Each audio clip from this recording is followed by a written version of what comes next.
আজকের একটা কাস্টমার এসে বলছিল যে দিদি আমার একটা লেহেঙ্গা বানিয়ে দাও। লেহেঙ্গাটা আমি বানিয়ে দিয়েছি, আগের ভিডিওতে শেয়ার করেছিলাম। এবার লেহেঙ্গার যে টপটা হচ্ছে সেটা আমি তোমাদের সাথে শেয়ার করছি। লম্বা নিয়েছি আমি এখানে 20 ইঞ্চি, আর ফুট রেখেছি 7 ইঞ্চিতে, আর এখানে গলার যে এর অংশটা কাটবো এখানে 3 ইঞ্চিতে রেখেছি। আর এদিকে আড়াআড়িভাবে নিয়েছিলাম 6.5। এবার 6.5 দাগ কেটে নেওয়ার পর এদিকে ছাতে যেটা রেখেছিল ওখান থেকে দাগ কেটে নিয়েছি। আর ছাতে ছিল 43কে 4 দিয়ে ভাগ করে যেটা বেরোবে তার সাথে 1 যোগ করে এবার ওখানে বসাতে হবে। এবার 1 যোগ করার পর এখানে আমি বসিয়ে দিয়েছি। এদিকে কোমর 13 ইঞ্চি, 13 ইঞ্চিতে দাগ কেটে নিলাম। এদিকে হিপ আছে হাতে রেখেছি 7 ইঞ্চিতে।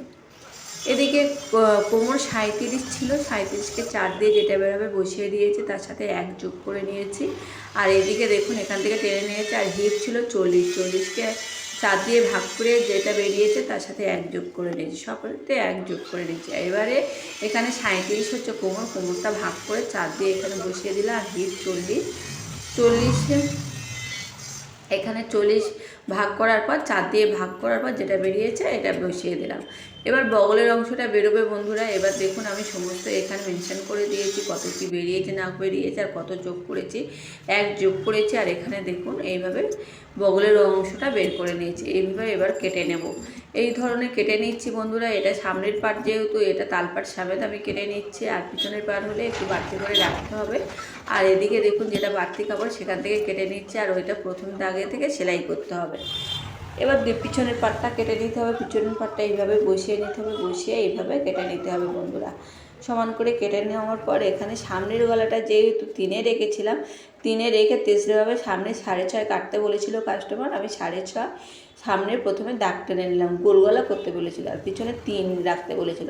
এবার পিছনের গলাটাই 3-এ রেখেছি।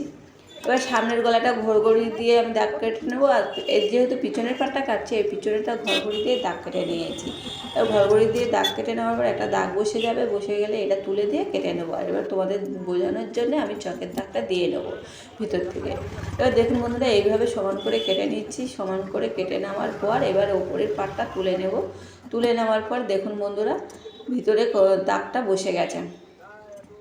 এবার পিছনে যেহেতু 3-এ কাটতে হবে, 3 দিয়ে কেটে নিয়েছি। এবার দেখুন পিছনে সমান করে কেটে নিচ্ছি।